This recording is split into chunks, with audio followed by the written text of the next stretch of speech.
Okay, hello everyone. Hello, friends in Dhamma again. Once again, I'm back. Thanks to Stephen for this invitation to talk about the third factor of awakening, Viriya and the Sattabojjhanga. So, I think probably this is the one that I would give the shortest talk about. I think I have a lot more to say about the other ones, but I'll do my best to try to give you as much information as I can about Viriya. So, Viriya means something literally like strength. And throughout Indian history has had a connotation of like manliness, like, toughness and stuff like that. So that's an interesting thing we find with Vidya, but usually it's translated as energy, right? So it's like some sort of strength or energy. We shouldn't take it like too literally as like energy, electric, or, strength like muscle. These are like, we speak in metaphors a lot. And it's in relation to the practice, right? So Vidya is something that's opposed to like sloth and torpor or being lazy, right?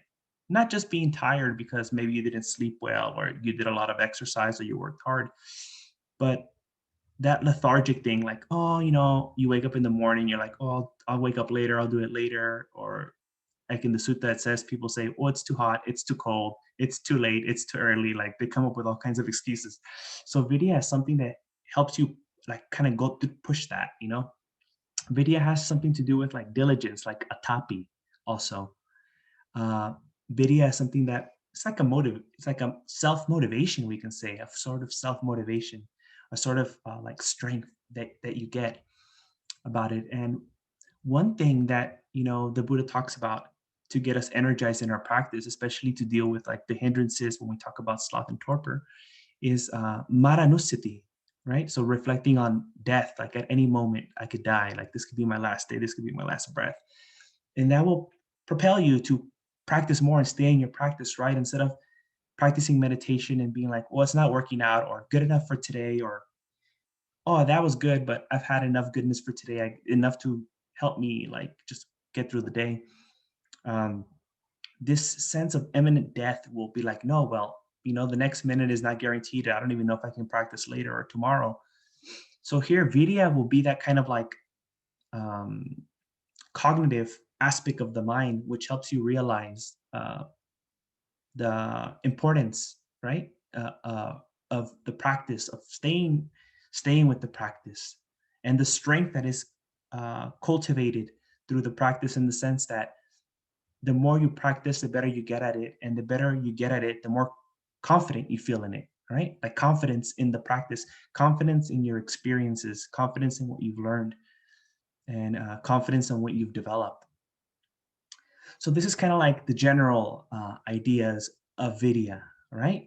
So here I now want to kind of propose something a little bit different. I want to share with you um, a bit of a different perspective, or not different, an emphasis on a particular part of the Sattabojjhanga Vidya. So here I want to share with you what my teacher Bhante Punaji put the emphasis on Vidya. So this is not like an alternative understanding, but just a specific emphasis, trying to get the meaning out. Because as you saw when I gave you like the initial traditional understanding of Vidya, or how it's typically explained, it can be very general. It's like too broad, right? uh, so here I want to offer you something, and I'm going to be reading from my teacher's notes. Okay, so he says, Vidya, strength of the cognitive over the affective, the realization that the cognitive process mano precedes the affective process chitta, which gives strength to the cognitive process to overcome emotions. The cognitive process has only to change the interpretation of circumstances, and the emotional excitement stops. Self-centered emotions have been useful for lower animals for the preservation of life, but they can also be very destructive, especially in the case of human beings who can use his intelligence to make it severely destructive. Yet the human beings with his advanced cognitive process has the power beyond the lower animals in being able to delay the emotional reaction to get sufficient time to decide the best response to make in a given situation and act accordingly. In other words, he can rationally respond to a situation instead of reacting emotionally. This ability to respond instead of react is popularly called willpower. The rational response is achieved However, through the systematic introspection, satipatthana. This awareness of the need to stop the emotions being aroused and the power the human being has to stop the emotional arousal gives strength to the cognitive process. This strength of the cognitive process arose because of the cognitive process examined the experience within. And the examination was done because introspection was practiced, thus systematic introspection flowed into examination of experience, which flowed into awakening the strength of the cognitive process.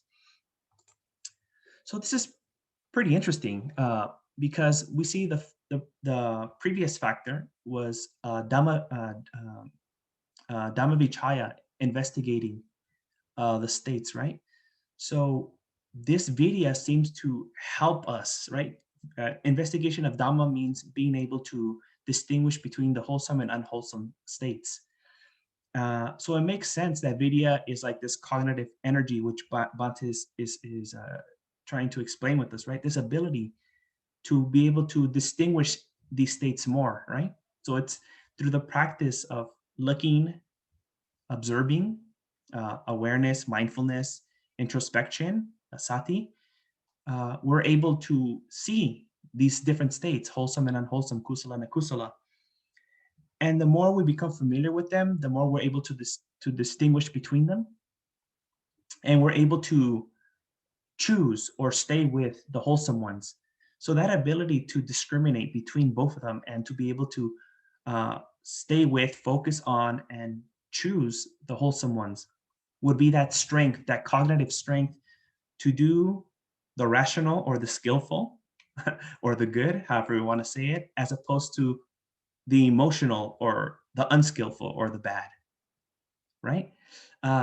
So I think this is what what Bhante Puniji was trying to explain when it comes to what Virya is. It's that mental strength, we can just say, right? Like the mental strength to be able to discern, that helps us investigate, that helps us keep our practice, our introspective practice, our mindfulness practice, our conscious practice of seeing the wholesome and the unwholesome.